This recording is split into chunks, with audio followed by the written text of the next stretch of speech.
Bom dia, amigos. É um prazer estar aqui novamente. E dessa vez eu separei um vídeo de um youtuber onde ele traz alguns comentários que eu achei interessante poder discutir e debater sobre esse tema que, em minha opinião, eu acho extremamente importante. Ele fala sobre a existência e, neste caso, a inexistência de Deus. Então eu resolvi comentar as ponderações que ele estabelece e vamos ver o que a gente pode entender dessas ponderações. Vamos ouvir, né, o que ele fala e a gente vai discutir um pouquinho. Provando que se Deus existisse, ele não seria onipotente de forma alguma. Primeiro, se Deus é tão poderoso, ele poderia deixar de existir para sempre? Já te lasquei aí, né? Bom, vamos começar então aqui sobre essa primeira ponderação que ele fala, né? Ele diz o seguinte, ele fala, se Deus é tão poderoso, ele poderia deixar de existir para sempre? Bom, primeiro é bom saber que nem Deus, nem nenhum ser humano é capaz de deixar de existir para sempre, visto que Deus, como todos nós, somos formados de uma dualidade, a nossa parte física e a nossa parte espiritual. A nossa parte física, ela foi criada, ela foi formada. Porém, a nossa parte espiritual, ela nunca foi criada, né? A nossa parte espiritual, ela se refere à nossa inteligência. Então, quando Deus organiza, quando Ele forma o nosso espírito, né? Ele faz a nossa inteligência organizada, é de elementos que sempre existiram. Então, o nosso corpo, ele pode sim ser destruído, né? Quando morremos, o nosso corpo ele vai para a terra e ele se decompõe. Então, isso está certo. Agora, o nosso espírito, não tem como você destruir, né? Não tem como você fazê-lo deixar de existir. Quando nós pensamos no corpo e no espírito, e aprendemos isso através das escrituras, haverá um tempo que esse corpo e esse espírito ele vai ressurgir, né? Aprendemos isso sobre a ressurreição. E aí sim, uma vez ressurreto, esse corpo ele volta a existir, porém em sua perfeita forma. Agora, o espírito é formado de inteligência e, neste caso, ele nunca foi criado. Então não tem como você destruir uma coisa que nunca foi criada. O que Deus fez foi organizar a nossa inteligência e dar a ela um espírito, né, um formato. E a partir daí, ele concede à Terra para que nós pudéssemos nascer na Terra, obter um corpo físico e passar por experiências que até então um espírito não passaria. Então, a criação da Terra foi uma oportunidade que Deus nos deu para que nosso progresso pudesse continuar. Agora, falar que Deus, se ele pode criar-se e destruir-se, isso seria uma demonstração de uma ignorância muito grande, uma pergunta absurda, porque como alguém usaria o próprio poder para deixar de ser, para deixar de existir? O poder, ele reside também na sabedoria de saber usar o poder que você tem. Por isso ele é todo-poderoso, por isso ele é Deus, porque ele é criador, ele é poderoso, mas também ele é sábio, né? Ele tem sabedoria. Se a gente buscar no dicionário o que é sabedoria, e a gente vai entender quando falamos que Deus é todo sábio, é sabedoria, é poderoso. Sabedoria é a qualidade de quem é sábio, ou seja, de quem tem conhecimento, erudição, sensatez e reflexão. É também a capacidade de aplicar o conhecimento na prática. Então Deus jamais faria isso, né? Não teria sentido ele criar-se e destruir-se, né? Então tem que entender isso aí. Se a gente começa a entender que o nosso espírito, ele sempre, como inteligência, sempre existiu, não foi Deus que criou, ele organizou, então essa pergunta ela já cai por terra, ela não tem nenhum sentido, né? É uma pergunta de uma, com todo respeito, uma mentalidade muito reduzida quando começa a imaginar que Deus é um ser criado de fantasia e que realmente ele não tem consistência nas coisas que ensina, nas coisas que criou e que deixou para que pudéssemos aprender, inclusive sobre a nossa própria origem. Mas vamos ver agora o segundo tópico. Ele fala agora sobre outro item. Vamos ver o que ele fala. Vamos ver. Segundo, se Deus é todo poderoso, ele pode criar uma pedra tão pesada, mas tão pesada que ele mesmo não consiga levantá-la? Se você falar que sim, então você já está dizendo que ele não é onipotente, porque ele não conseguiria levantar a pedra. Se você falar que não, você já está dizendo que ele não é onipotente. Vamos ver então. Vamos ver o que ele fala aqui sobre isso, né? Ele está dizendo uma outra pergunta interessante. Se ele é todo poderoso, poderia criar uma pedra tão pesada, mas tão pesada, que ele não poderia levantá-la? Eu queria até rir quando eu vi isso aqui, mas eu comecei a pensar o que faz a mente da pessoa fazer perguntas tão estapafúrdias, né? Vamos ao dicionário. A onipotência significa que alguém é capaz de fazer tudo, não tem nenhum tipo de dificuldade, por isso é todo-poderoso. Um ser onipotente é aquele que não precisa de ninguém, que ele é poderoso em todos os sentidos, né? Então, essa característica, ela explica o que é o Todo-Poderoso. Porém, essa pergunta, ela parece uma pergunta de uma criança. O poder de Deus não reside apenas na força física. Quando a gente fala que ele é todo-poderoso, não podemos pensar que ele é todo-poderoso porque ele poderia fazer uma pedra muito grande que ele não pudesse suportar. Então, o poder de Deus não reside apenas na força física, mas também na força intelectual. Sabedoria é algo que está relacionado ao nosso intelecto e não à nossa força. Para que ele faria algo para a sua própria destruição? O poder de Deus reside na sua capacidade de saber usar o poder que ele tem, ou seja, a sua sabedoria. O poder seria, aí vem uma pergunta, né? O poder seria na criação ou na força física? O que esse YouTube está dizendo? Quando ele fala do poder, ele está dizendo na força física ou na criação? Porque se ele pensar na força física, ele está reduzindo o poder de Deus. Ele é forte, então ele pode fazer uma pedra e depois não conseguir carregar. Agora, se ele fala na criação, então tem outro aspecto. Sim, ele pode fazer, ele pode construir, ele pode criar algo muito grande. Agora, eu vou criar aquilo que eu não posso entender? Não tem sentido. Eu vou criar uma pedra que eu não posso levantar? São duas coisas que não dialogam, que não coadunam. Ou seja, uma pergunta que para ficar bonitinho e fazer pressão tá legal, mas não tem absolutamente nenhum sentido. Criar uma pedra que não se possa carregar. Que coisa mais absurda. É melhor pensar em uma pergunta mais inteligente, né? Até uma criança acharia graça numa pergunta como essa, né? Vamos para a próxima.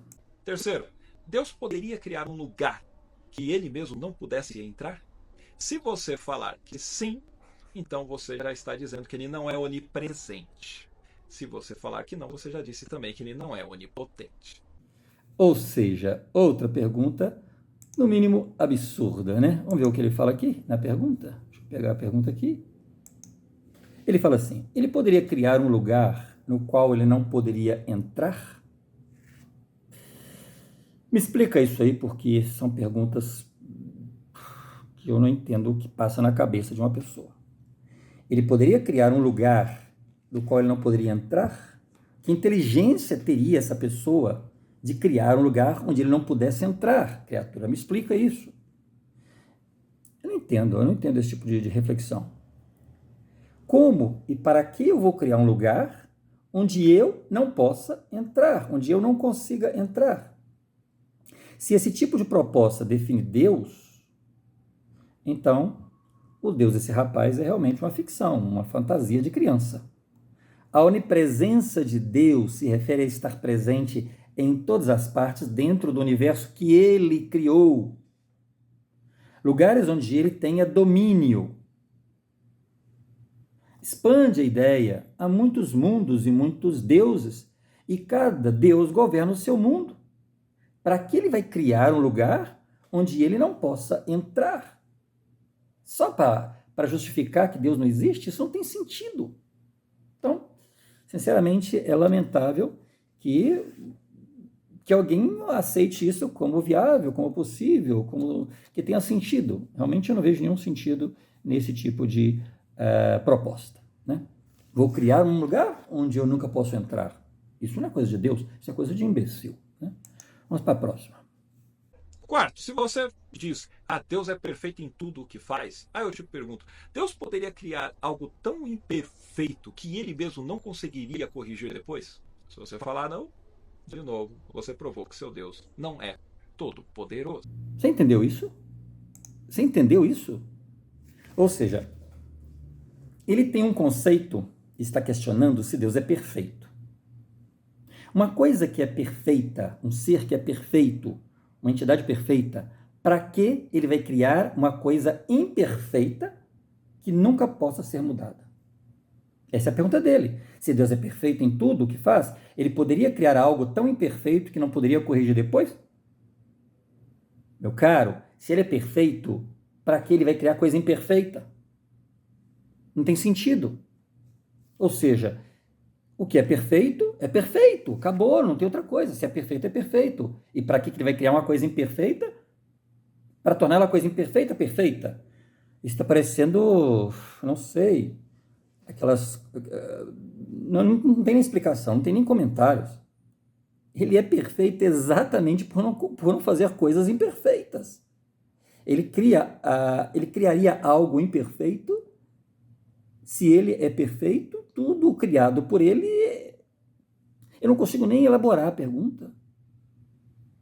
Se ele é perfeito, ele cria coisas perfeitas. Agora, ele criaria algo imperfeito se ele é perfeito? Se ele criasse algo imperfeito, logo, ele não seria perfeito. Onde está a lógica da pergunta? Eu não entendi. Eu sou perfeito. É o conceito de perfeito, né? Sou perfeito. Eu vou criar uma coisa imperfeita para logo fazer ela virar perfeita. Não tem sentido. Essa cabeça desse ateu só tem meleca, não tem nada, não tem sentido, né? Com todo respeito, né, aos ateus. Tem ateus inteligentes até, mas esse aqui, ele, não sei, ele bugou até nas próximas propostas que ele faz. Vamos ver a próxima. E para fechar com chave de ouro, se Deus é todo poderoso, como é que ele pode se cansar e precisar respirar, tomar um fôlego e se restaurar, hein? Isso aí está no livro de Êxodo, no capítulo 31, no versículo 17. Olha só. Entre mim e os filhos de Israel é sinal para sempre, porque em 6 dias fez o Senhor os céus e a terra, e ao 7º dia descansou e tomou alento. Aliás, se você for pegar então aqui esse tomou alento, tomar fôlego, reanimar-se. Deus Todo-Poderoso ficou cansadinho, trabalhou 6 dias, teve que, sabe? Quer dizer que Deus respira? Uau, quer dizer que se então faltar oxigênio para Deus, ele morre. Uau, poderoso? Sério? E todo poderoso? Não faz sentido. Mas também nós temos aqui o descansou, né? Como é que um Deus descansa? Opa, palavra descansar, olha só, é parar, é desistir, descansar, parar, descansar, desistir, referindo-se ao trabalho. Deus desistiu do trabalho. Parar, fazer parar, terminar, exterminar, destruir, fazer desistir, remover, levar a fracassar, guardar ou observar o sábado. Olha só o que significa esta palavra. Então, quer dizer que Deus precisou desistir do trabalho, descansar dele e tomar fôlego. Ele estava cansadinho. E você diz que ele é todo poderoso? Deus não existe nem é. Esse final foi deslumbrante. Vamos lá. Ele cita uma escritura que está em Êxodo, no capítulo 31, versículo 17. E ele faz ênfase, ele inclusive é debochado, né?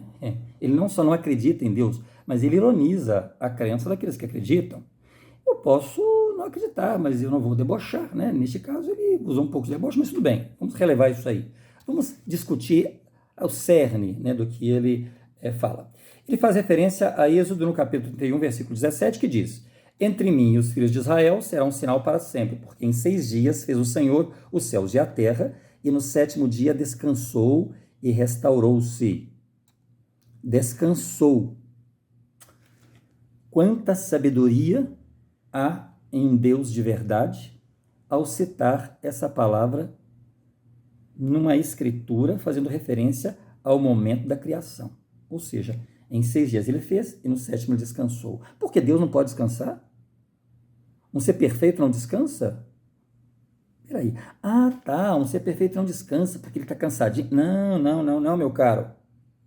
Ele é Deus exatamente por quê? Porque até chegar a ser como ele é, perfeito, a ser um Deus, ele é um Deus de planejamento, de elaboração.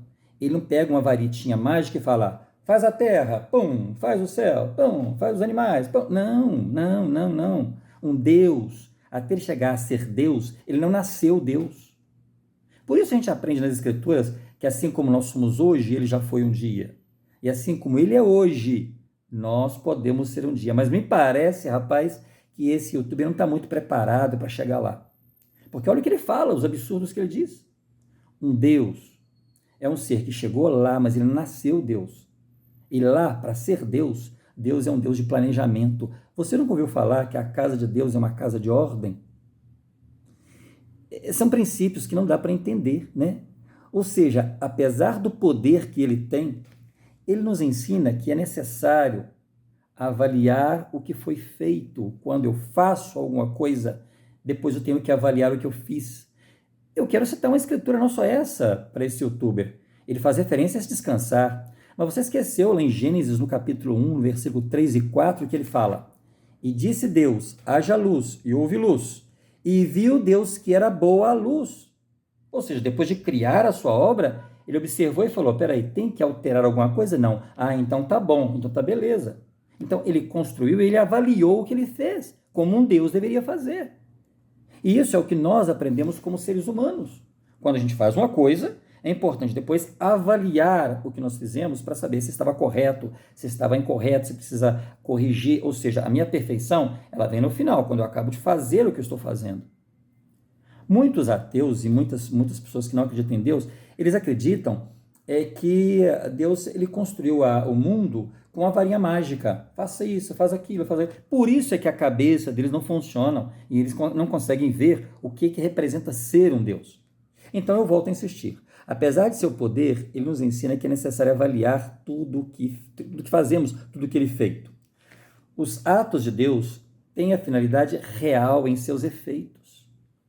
E em outro momento, quando ele fala, por exemplo, quando Deus fala, por exemplo, que ele viu as coisas que ele fez e que eram boas, porque naquele momento, se ele quisesse mudar ou alterar, ele poderia tranquilamente. Por isso, mais tarde, ele vai ensinar aos judeus, aos seres humanos, vamos pensar assim, de uma forma geral, que nós devemos dedicar 6 dias para o trabalho e no 7º descansar. É só você continuar lendo a Bíblia, que talvez você nunca leu ou não lê, mas logo no Novo Testamento e no Antigo também, ele fala, você tem que fazer o trabalho e depois descansar. Lá no Novo Testamento, Jesus Cristo ensinava isso. Você trabalha 6 dias e no 7º descansa. Por quê? Porque independente da necessidade que você tem de adorar a Deus, de dedicar um pouco de seu tempo a Deus, o seu corpo também precisa de descanso. O seu corpo precisa de repouso. E olha que eu estou falando em relação a seres humanos, né? A seres humanos, que isso é importante.